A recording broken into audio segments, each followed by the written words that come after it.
Theodore Roosevelt by Stephen Goffredo and Hussein Ali. Theodore Roosevelt was born on October 27, 1858. He graduated from Harvard College. He was Dutch, German, Scotch-Irish, Welsh, French, and English. He was very fit and focused on his body by taking boxing lessons, took wrestling instructions, and learned the Oriental art of self-defense.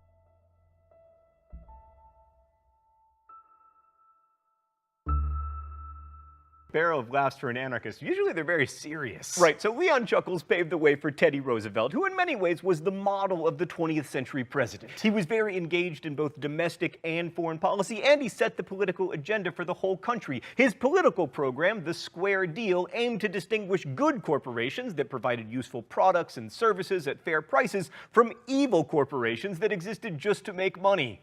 That is hilarious. A corporation that doesn't exist just to make money. That's fantastic, Teddy. Everybody knows that corporations are just inherently greedy people, but they are people. Roosevelt felt it was the federal government's responsibility to regulate the economy directly and to break up power of wealthy corporations, and to use the Sherman Act to prosecute bad trusts, such as the Northern Securities Company, which was a holding company created by J.P. Morgan that directed 3 major railroads and monopolized transport. And that did not make J.P. Morgan a happy bunny. Thank you for that, Stan. That's wonderful. Shockingly, the legislative and executive branches managed to work together, and Congress passed some actual legislation, including the Hepburn Act of 1906, which gave the Interstate Commerce Commission the power to regulate railroad rates and examine their company books. And Roosevelt was also a conservationist. He wanted to preserve the environment from economic exploitation, probably so that there would be plenty of animals for him to hunt with his big stick while he walked softly. Having appointed noted progressive Gifford Pinchot head of the Forest Service, millions of acres were set aside for new, highly managed national parks, reflecting the progressive idea that experts could manage the world. But then in 1908, Teddy Roosevelt decided to go elephant hunting instead of running for re-election, and he picked William Howard Taft to be.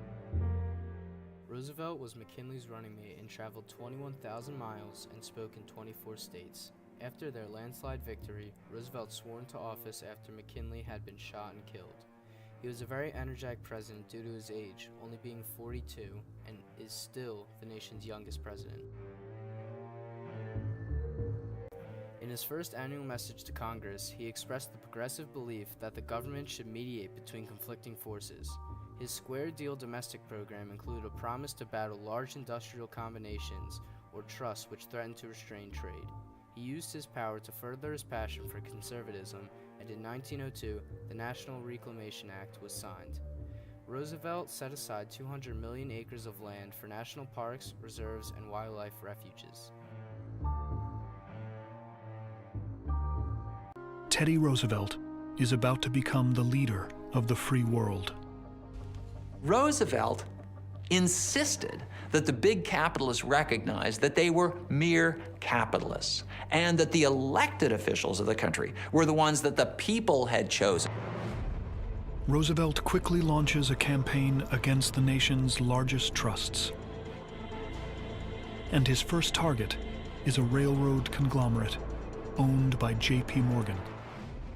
Morgan demanded to see the president, so he stormed down from New York to Washington, went into the White House, and he said, "I don't understand." He said, "If we've got a problem, send your man to my man and they'll fix it up." And Roosevelt said, "This is exactly the problem with Morgan. He acts as though I'm just a rival boss or something." And Morgan, who thought that he could manipulate Roosevelt, discovered that Roosevelt could not be manipulated at all. Roosevelt refuses to back down from Morgan. He sues his company in federal court, the first government antitrust case filed against a major corporation.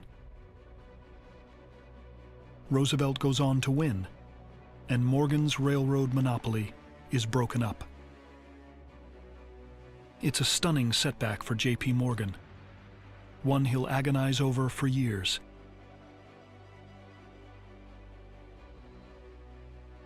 And it's a sign of things to come for his fellow Titans. Roosevelt won re-election in 1904 with the support of the conservative Republicans. He was the first president to ever win re-election after gaining the White House due to the death of his predecessor. Roosevelt sought to bring the U.S. out of its isolation and fulfill its responsibility as a world power. He believed that America should speak softly and carry a big stick, so he built up America's defenses. He won a Nobel Peace Prize in 1906 for his efforts in the Russo-Japanese War.